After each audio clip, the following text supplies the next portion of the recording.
Welcome everyone to the Week 5 Player Prop Happy Hour presented by the 33rd Team. I'm your host as always, Josh Larky, joined as always by Mr. Ryan Reynolds and Mr. Ben Wolby. For those that are new to this format, the way it works is that we trade off rapid fire. We each bring 3 player props to the table, and within about 15 minutes, you will have 9 lines that we like, along with learning a little bit about our process and why we like them.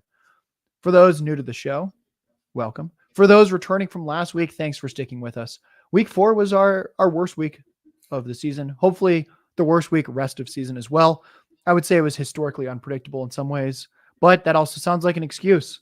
Fortunately though, Ryan and I have the shades, and those that were in the free 33rd Team Discord likely made 3 to 4 figures last night because one of our contributors, Dr. Profit, and myself linked up on some very, very tasty DJ Moore and Justin Fields props from last night. So I think that is a sign of more things to come. And with that, more things to come, let's get the first bet from Mr. Ryan Reynolds. Oh, I'm going to take Wan'Dale Robinson over 3.5 receptions at -110 at BetMGM. He's beat this number in each of the last 2 weeks. 9 routes in week 3 when he returned from an injury, up to 29 last week, so his role stabilizing. Dolphins have given up the 10th most receiving yards to wide receivers so far this year. After last week's debacle, pass protection debacle, let's be specific here, against the Seahawks on Monday night, I think the Giants are going to come out like they did against San Francisco. Quick hitters, short throws. Daniel Jones can execute that type of game plan. That slides right into Wan'Dale Robinson's skill set. Additionally, Daniel Jones is good at throwing crossers, slants. That's right in Robinson's wheelhouse as well. So I like this. It was at -130 at DraftKings a little while ago, so you can get a value too. That sounds like a good line to me. That is hit in both games so far, and the roll just keeps growing. The matchup looks good. Ben, I'm going to kick it to you. What's your first prop of the day? I'm going to keep it in that same exact game. My first prop is going to be Durham Smythe's longest reception over 13.5. I've seen this teeter-totter between 12.5 and 13.5, -105 at 13.5. That's the play I'm officially taking. Smythe has 4 such receptions on 11 total receptions this season. He's 3-1 on this prop, and he is seeing receptions longer than this 40% of the time. I recognize how gross this line is. Durham Smythe's longest reception over 13.5 yards. But the New York Giants are allowing the most yards per reception to the tight end position. They're allowing 13.3 yards per reception, which is just under this 13.5.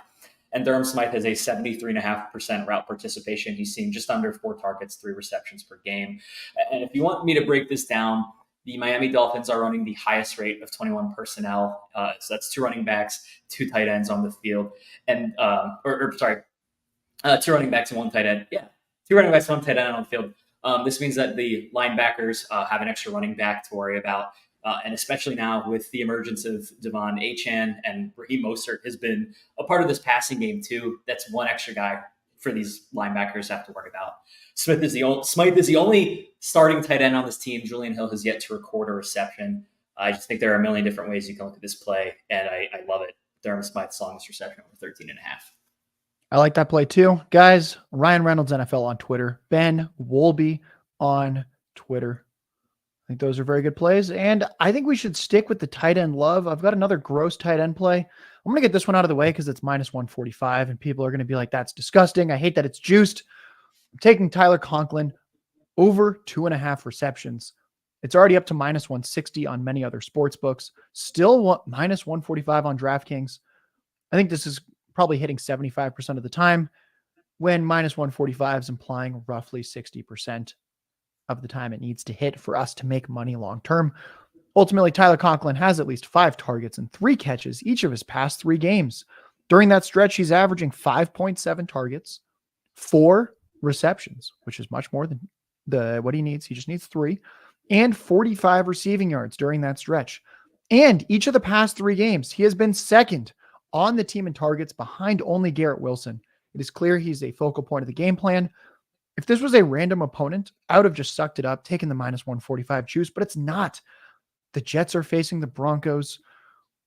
And Ryan, I'm just going to kick it to you. Before you give your next play, tell me what you've seen from this Broncos defense, just to make me feel a little better about taking a -145 tight end line against them. I don't know what's happened to them. One of the first things I looked for was Zach Wilson. Basically, if you're betting on any Jets receiving over, you're betting on Zach Wilson. So just the thought of that's horrifying. And that's the first thing I looked at this week. That's primarily because of the Broncos defense, which is, again, I don't know what's happened to them. Maybe they need an exorcist. You know what? Maybe they do. Before we get Ryan's prop, if you like his work, he will have his betting thoughts for every single game coming out tomorrow. And he has all the island game matchup previews. Those are free on the33rdteam.com. He's got his power rankings as well. I think you'd be hard pressed to find a harder working, more content producing man in the industry where everything is really, really good. It's hard to find. Fortunately, we have him at the33rdteam.com and at Ryan Reynolds NFL on Twitter. Ryan, what is your second prop of the day? I'm going to stick with the tight ends, but my tight end's a beautiful tight end. Dalton Kincaid, over 3.5 receptions, plus 135 at BetMGM. I'm targeting the tight ends against the Jaguars, who are giving up the third most receiving yards to the position. Last week, that went a little sideways for me. I bet on Kyle Pitts, Jonnu Smith instead at 95 yards receiving. I'm a little concerned that's going to happen here this week, too, with Kincaid and Dawson Knox. That said, Kincaid's beat this number in 3 of his 4 games so far. His playing time is getting more stable. He's the primary reason I'm more bullish on the Bills' offense this year, too. I think he's a difference maker. And I also think this game has some shootout potential. So I like Kincaid at plus odds. I'm also interested in his receiving yards, too, if you want to pivot a little bit. I like that play. And I might need to move him up a little bit in my fantasy rankings after hearing that. My fantasy rankings are free on the33rdteam.com. And if you don't like to play 1 week only, you want to play for the rest of the season, I also have rest of season fantasy rankings up on the site with a trade value chart that is tiered. Right before releasing this, I called Ryan up. We Zoom called for an hour and tried to break the trade chart, and we couldn't. Folks, I think this is one of the first times it's ever happened. A trade chart that actually works. I've been looking for one. You've probably been looking for one. And now you can have one, and it's free on the 33rdteam.com. It is also my pinned tweet on Twitter, at JLarkyTweets. Enough about me. Let us now turn to our lead data scientist, the head of numbers, Ben. Your second prop of the day. You're looking at 2 quarterback props. Which one are we going to give the people first? We're talking about really beautiful looking people. So we're going to go with Matt Stafford. His pass completions over 24.5 against Philadelphia. I grabbed that at minus 114 on FanDuel. Matt Stafford, he's 2-2 on this line after going 5-3 last season in games he started and finished. And then quarterbacks against the Eagles are 3-1, the one loss being Baker Mayfield. But what I really like about this line is that Matt Stafford leads all starting quarterbacks in pass attempts. And teams against the Eagles, second highest passing rate. So that bodes really well for Matt Stafford. You're probably thinking, okay, well then, Ben, why are you not taking Matt Stafford's over on pass attempts? Why are you taking the over on pass completions? It boils down to a change in the data. Guess who's playing this week, guys? Cooper Kupp is expected to return. I don't think the Rams need to pass 40 times this week. And that said, even if they don't, I don't think they need to pass 40 times for Stafford to hit this prop. His completion percentage this year, 62%. But it was 68 last year with Cooper Kupp on the field. Even if he's limited, that's fine. His presence alone should open up the field for Nakua and Higbee, and even to an extent, Tutu Atwell and Kyron Williams. I'm betting on an efficient, high-volume passing game, likely a negative game script with how good this Philadelphia offense has been. And the Rams have the 7th highest passing rate over expected after ranking 17th last year. So they're just going to be passing the ball. They're going to be completing the ball. And Matt Stafford is going to have over 24.5 completions. That is Ben Wolby on Twitter. Folks, you'd be hard pressed to find a data guy who talks about football like Ben talks about football. Give him a follow. I'm tailing this prop, and I'd recommend that you do as well if you can afford to. I will stick with the quarterback position. Ben sniped me on this type of prop last week, and it angered me because I found this. And now I put it in the show sheet before sending it to Ben this week to make sure that I could bet a rush attempts over against the Cowboys. Brock Purdy, over 2.5 rush attempts. It's only minus 115 on DraftKings. Brock Purdy has at least 3 carries in 3 or 4 games. So already he's the kind of quarterback we want to get this. Then we look at quarterbacks against Dallas. They are constantly under pressure and they get scared. They're human. They run. Dallas is pressuring quarterbacks at a 47% rate this year via our free and flagship tool, The Edge, which is on the 33rdteam.com. 47% of dropbacks. Nearly every other dropback, a quarterback is under pressure facing the Cowboys. No other team is even at 44%. Week 1, Daniel Jones had 13 carries. Week 2, Zach Wilson had 5 carries. Week 3, Josh Dobbs had 6 carries. Week 4, Mac Jones left the game. He was benched, and he still had 3 rush attempts. I think Brock Purdy makes it 5 for 5 on quarterbacks having at least 3 rush attempts against this ferocious Cowboys team. Ryan, if I remember correctly, you bet on Micah Parsons to be Defensive Player of the Year.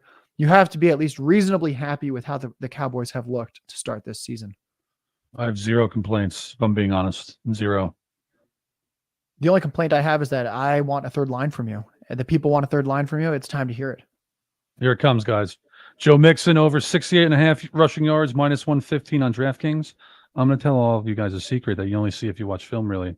When Joe Burrow has an absolute nightmare game against a pass rush, the next week, Zach Taylor tends to lean on the running game more. Joe Mixon's the only game in town for Cincinnati. The Cardinals have given up the 10th most rushing yards to running backs so far this season. Tony Pollard and CMC both went over 100 yards against Arizona. Joe Mixon is not CMC or Tony Pollard. Brian Robinson and Saquon Barkley just finished short of this line. So Mixon has at least 13 carries in each of his games so far. He hasn't hit this mark yet, but again, he's missed very small. I think this is a bit of a spike week game for Mixon from a usage perspective. Then you also have T. Higgins is hurt. Tyler Boyd's no longer Tyler Boyd, but this offense goes through Jamar Chase and Joe Mixon for the most part. I like this line. Joe Mixon has 90% of the team's running back carries on the season. That is an incredibly, incredibly high number, and we like the matchup. And that is Ryan Reynolds, NFL, on Twitter. Follow him. Let him know how the other Ryan Reynolds is managing his soccer team abroad. And we always enjoy those updates. Ben, I'm going to kick it back to you. What's your third and final line? I have to give another ugly prop. It's ugly because it's Anthony Richardson under 47.5 rushing yards, minus 110 on BetMGM. But here's why it's not ugly. I know betting an under on this incredible player, like, we don't want to do that, but it's a really sharp line. Here's a list of quarterbacks to top this number versus Tennessee in the last 21 games. Just Patrick Mahomes. And guess what? This rush defense is largely the same as last season. Jack Gibbons, Jeffrey Simmons, Monty Rice, all back. Mike Vrabel is not going to let Anthony Richardson get out of the pocket and make moves. When last year, get this, we saw Daniel Jones, Josh Allen, and Jalen Hurts, 3 of the top 5 quarterback rushers from last season, they combined 47 yards. Add that up, that is still under this line.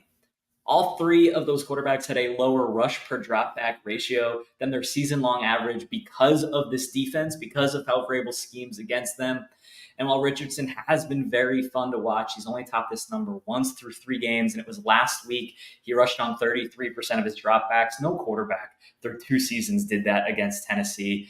The real reason that Richardson was so successful last week against the Rams was because they were playing in a negative game script, and for so much of the game after that, the Rams were playing in cover 4 and cover 6. They had so many guys up high. They did not want to get beaten over the top. And this Tennessee secondary, that is their weak point. That is how they are going to get beaten. Quarterbacks are rushing 23% less than average against this defense. They're completing 10% more of their passes for the 7th most yards per attempt. I just don't see Anthony Richardson doing everything on the ground this week because he doesn't need to, and I'm going to take the under.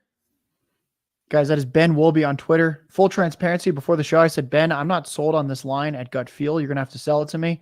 I am officially all in. I am sold on this one. Before I get to my final prop of the day, reminder, Ben Wolby on Twitter, at Ryan Reynolds NFL on Twitter. Ben's projections are free, along with his thoughts on them on the33rdteam.com.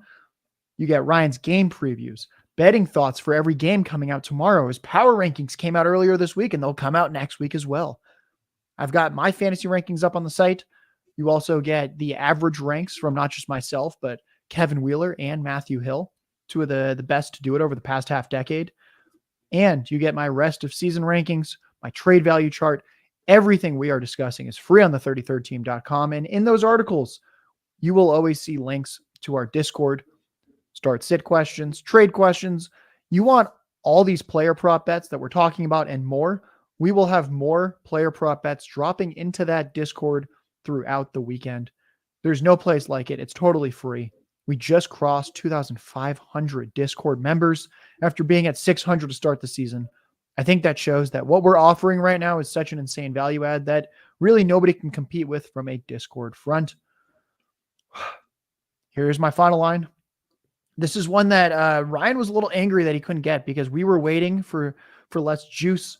We both liked it at minus 130 because we thought Christian Watson would probably be in the high 40s for his receiving yards prop against a porous Las Vegas defense. But no, Christian Watson, you can take him over only 38.5 receiving yards, minus 115 on BetMGM.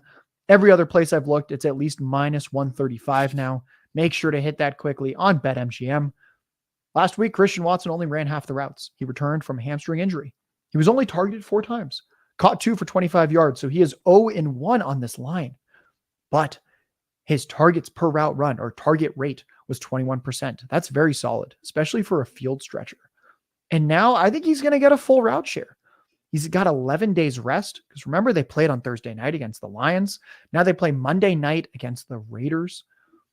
Last year, he started 8 games to end the season. Those are the only games where his snap share was over 50%, and he had at least 46 yards in 7 of those 8 games. I know it was Rodgers, but also 7 of 8 over. He just needs 39 yards here. The Raiders have the terrible secondary.